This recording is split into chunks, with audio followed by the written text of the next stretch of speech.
Love your enemies. We've all heard it, right? It's one of the most famous and, let's be honest, one of the toughest commands out there.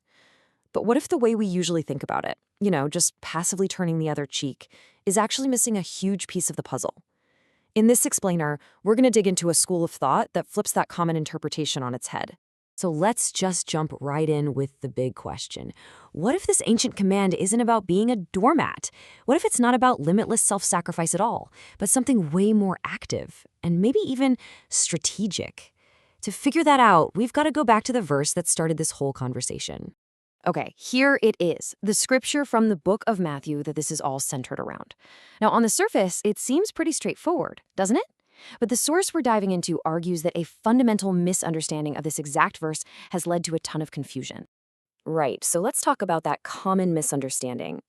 Most of the time, this verse gets interpreted as a call for, total passivity when someone's coming at you, but our source material really pushes back on that and asks a critical question.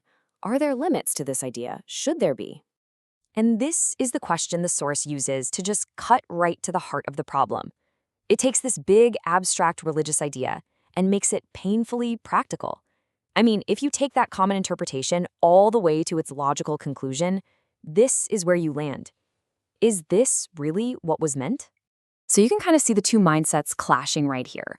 On one side, you got the common view, self-sacrifice is the ultimate good, no questions asked. But on the other side, this perspective is asking some really tough questions. Wait a minute, is that the whole story? And maybe the most important one, does just giving an enemy everything they want simply enable their bad behavior? All this questioning leads us to the real core argument of the source text. It suggests that adversity, and the enemies who bring it into our lives, they aren't just random painful obstacles. They're actually something else entirely. They're instruments for our own growth. So here it is, the big pivot point in this whole interpretation. The command to love your enemies isn't really about them, it's about you. The whole purpose of having enemies, from this point of view, is that they force you to get stronger, to wise up, and to grow in ways you just wouldn't otherwise. I love this analogy. Think about a hurdler on a racetrack. Are the hurdles there to make the runner fall and fail? No way. They're put there specifically to force the runner to train, to become more powerful, to jump higher. This viewpoint says we should see our enemies in the exact same light. They're your personal hurdles. And this idea is backed up by verses like this one from Luke. Just listen to the language here. It's all about authority and power, about treading on the enemy's power. That is not the language of passive submission. That is the language of overcoming. It's about developing strength, not accepting weakness. Okay, so if the goal isn't just to give in, but to grow and overcome, how does that actually work in the real world? What does it really mean to love your enemy then? Well, the source calls it loving wisely, not weakly. It's a kind of tough love. Now, this is a pretty shocking statement, I know. It's designed to be provocative, to make a crystal clear point. The idea here is that true love does not mean enabling or rewarding someone's destructive behavior. If all your help is going to do is fuel their hatred for you, the source argues that giving that help isn't virtuous at all. So how do you put this into practice? This perspective actually lays out 3 principles. First up, do not reward evil. It's not cruel to withhold something from someone if you know they're just going to use it for a wicked purpose. Second, your actions are a lesson. How you respond, or don't respond, teaches them something. And third, and this is key, the only real reason to give anything to an enemy is if you believe it has a real shot at changing their heart, at turning them from an enemy into something else.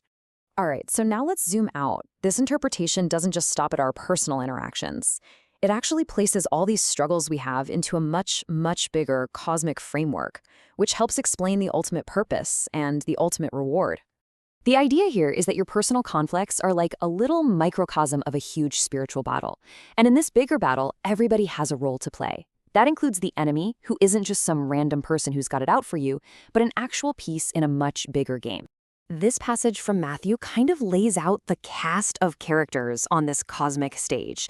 You've got the good seed, you've got the cockle, which are basically weeds, and then you have the ultimate enemy, who planted the conflict in the first place.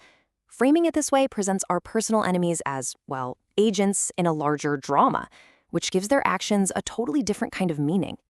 So after all this struggle, after all this growth, this wise love and cosmic conflict, what's the payoff? What's the point? Well, this source is very clear that none of this work goes unnoticed. There is a promise of ultimate justice and a very personal reward for how you handle all these challenges.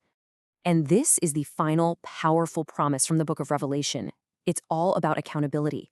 Every action, every struggle, every single time you learn to jump one of those hurdles that an enemy put in your path, it all counts.